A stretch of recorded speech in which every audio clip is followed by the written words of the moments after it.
इस सदन में एक ऐसे नेता है जिनको आज तक 13 बार राजनीति में लॉन्च किया गया है और 13 ही बार फेल गए। उनका एक लॉन्चिंग मैंने देखा है, उनका एक लॉन्चिंग यहां सदन में हुआ था।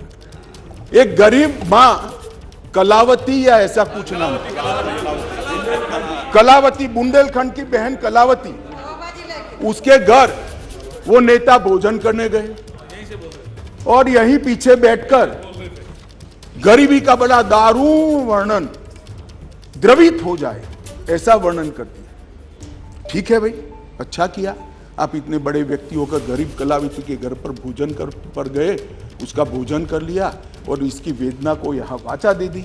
मगर बाद में इनकी सरकार 6 साल चली।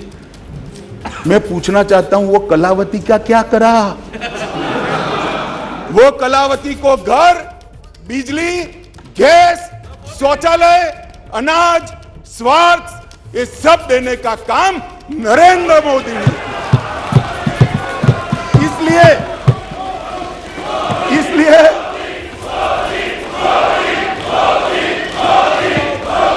इसलिए जिस कलावती के घर पर आप भोजन पर गए हो, इसी को भी मोदी जी पर अविश्वास नहीं है, वो आज मोदी जी के साथ है। मान्यवर, राष्ट्रीय पिछड़ा वर्ग आयोग बनाया, पिछड़ा वर्ग को संवैधानिक मान्यता दी, आर्थिक रूप से कमजोर लोगों को 10% का रिजर्वेशन इतने सालों के बाद पहली बार मिला और 2 बार राष्ट्रपति बनाने का उम्मीदवार चयनित करने का हमें मौका मिला। सत्ताधारी पार्टी एनडीए ने, बीजेपी ने एक बार दलित और एक बार आदिवासी भारत में प्रथम बार गरीबों के लिए काम करने वाली ये सरकार है। नरेंद्र मोदी जी ने गरीब कल्याण का जो यज्ञ चलाया है, इससे गरीब के घर में जाते हैं तो वो दिन मित्र कर नरेंद्र मोदी को बुलाते हैं। गरीब अपने आप को अब मोदी जी में अपना मित्र ढूंढता है। मान्यवर, ये इसलिए मैं कह रहा हूं, अविश्वास आपको है, देश की जनता को अविश्वास नहीं है। मान्यवर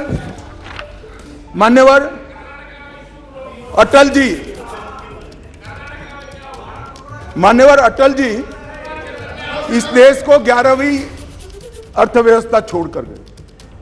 अब अटल जी तो जन नेता थे, ज्यादातर सांसदों की तरह कार्यकर्ता के नाते काम करते करते, आइडियोलॉजी का प्रचार करते करते देश के प्रधानमंत्री बने।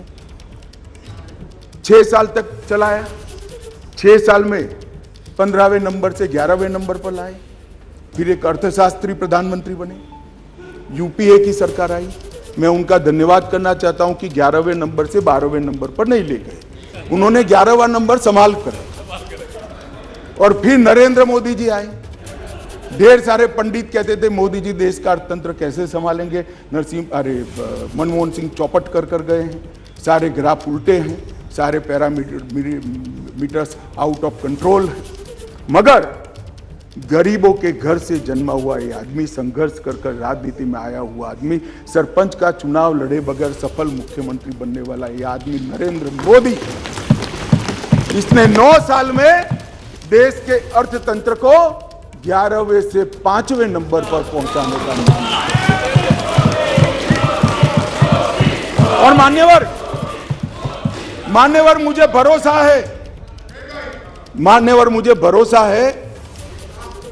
मुझे तो भरोसा है, मेरे ज्यादातर साथी चुनकर भी आएंगे, वो भी देखेंगे, फिर से एक बार मोदी जी प्रधानमंत्री बनेंगे और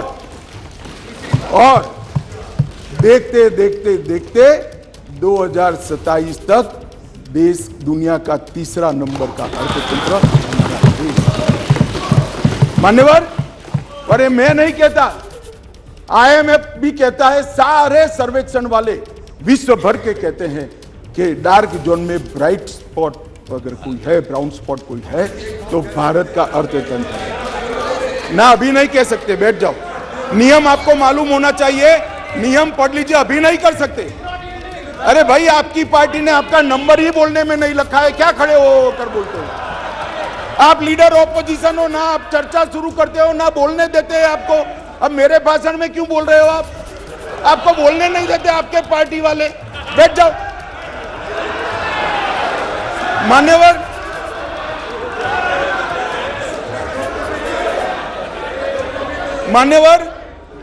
आने वाले दिनों में, मान्यवर आने वाले सालों में और आने वाले दशकों में दुनिया के अर्थतंत्र का, दुनिया भर के अर्थतंत्र के जो महत्वपूर्ण क्षेत्र है वो सब में दूरदर्शितापूर्ण फैसले लेकर मोदी जी ने सटीक नीतियां बनाकर भारत को इसके अंदर एक फाउंडेशन डालने का काम समाप्त कर दिया। चाहे ग्रीन हाइड्रोजन हो, चाहे इलेक्ट्रिकल व्हीकल हो, चाहे अंतरिक्ष हो, चाहे डिफेंस का प्रोडक्शन हो, चाहे इलेक्ट्रॉनिक आइटम का मैन्युफैक्चरिंग हो, चाहे क्वांटम इंजीनियरिंग के अंदर संवर्धन और R&D करना हो, और चाहे ऑर्गेनिक फूड का बाजार खड़ा करना हो।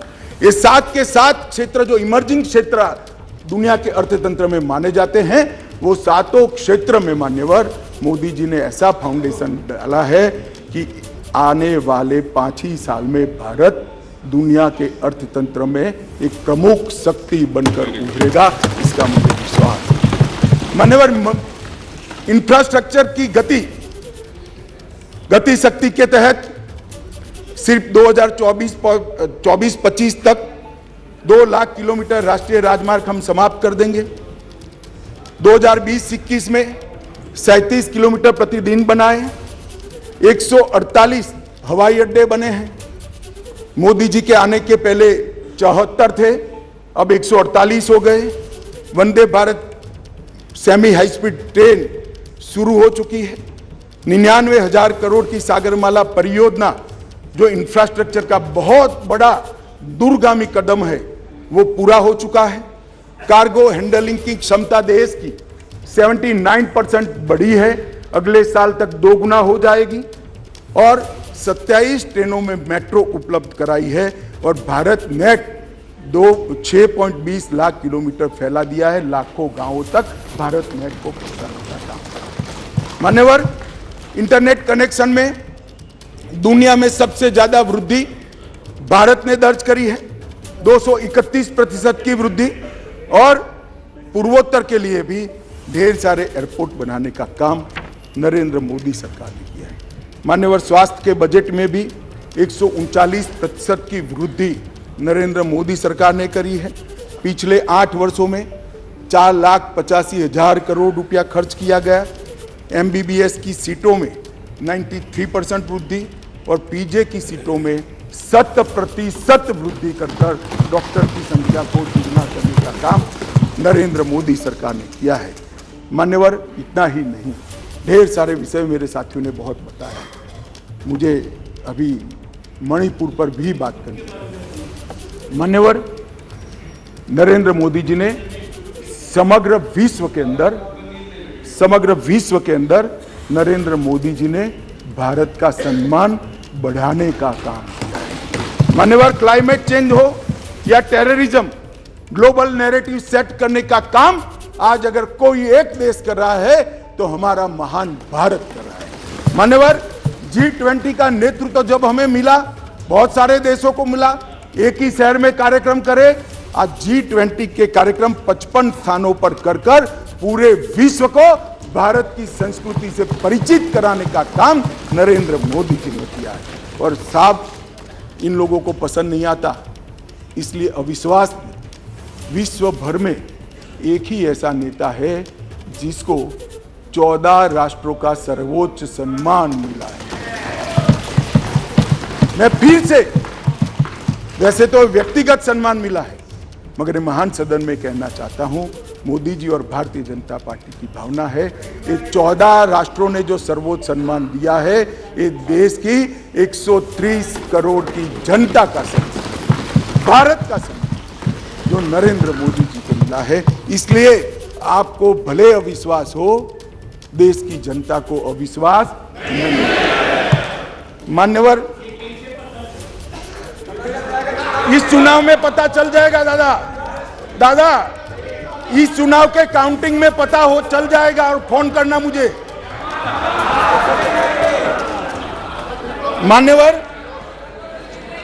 मान्यवर, देश की सुरक्षा यूपीए की सरकार थी, 2004 से 2014 तक चली।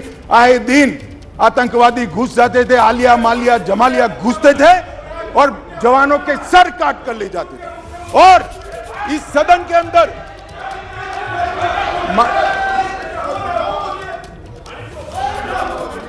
थक जाएगा, तुम मत बोलो, वो थक जाए, मैं नहीं थकूं। मान्यवर, सरहद के उस पार से आतंकवादी घुस जाते थे और जवानों के सर काट कर ले जाते थे। कोई जवाब नहीं देता था। 2 बार पाकिस्तान ने हिमाकत की, एक बार सर्जिकल स्ट्राइक और एयर स्ट्राइक, दूसरी बार एयर स्ट्राइक कर पाकिस्तान के घर में घुसकर आतंकवादियों का खात्मा करने का काम नरेंद्र मोदी। श्रीमान राजनाथ जी यहां बैठे। सीडीएस का मसला, यह भी आपका शोध था, इंप्लीमेंट हमने किया। सीडीएस का मसला कब का लटक रहा था, भटका रहा था। मोदी जी ने सीडीएस का फैसला किया, राजनाथ जी ने सभी को विश्वास में लेकर उसको पार उतारा। 2016 में सर्जिकल स्ट्राइक और एयर स्ट्राइक किया और खरीदी के अंदर, डिफेंस के अंदर जिस प्रकार के परिवर्तन हुए, मान्यवर, मैं आपको बताता हूं, जितने भी घोटाले, मैं बाद में घोटाले बताता हूं यूपी के, जितने भी घोटाले हुए हैं, इसमें सबसे ज्यादा करप्शन रक्षा की खरीदी में हुआ। मगर मोदी जी के नेतृत्व में हमारे रक्षा मंत्री जी ने 4100 आइटमों को इंपोर्ट की नेगेटिव लिस्ट में डालकर यहां उत्पादन किया। और आत्मनिर्भर भारत की रचना कैसी होती है, इसकी नींव कैसे डाली जा सकती है, डिफेंस जैसे अति टेक्नोलॉजी वाले और स्पर्धात्मक क्षेत्र में इसको कर नरेंद्र मोदी जी ने आज भारत का रक्षा उत्पादन न केवल भारत, कई देशों के लिए आकर्षण का केंद्र बना है और भारत एक रक्षा के उत्पादन का प्रमुख केंद्र बना है। उत्तर प्रदेश और तमिलनाडु के अंदर 2 डिफेंस कॉरिडोर बनाए गए मान्यवर, और 22-23 में 16,000 करोड़ से ज्यादा का निकास किया गया, निर्यात किया गया। ये आंकड़ा लाखों करोड़ों में जाने वाला है।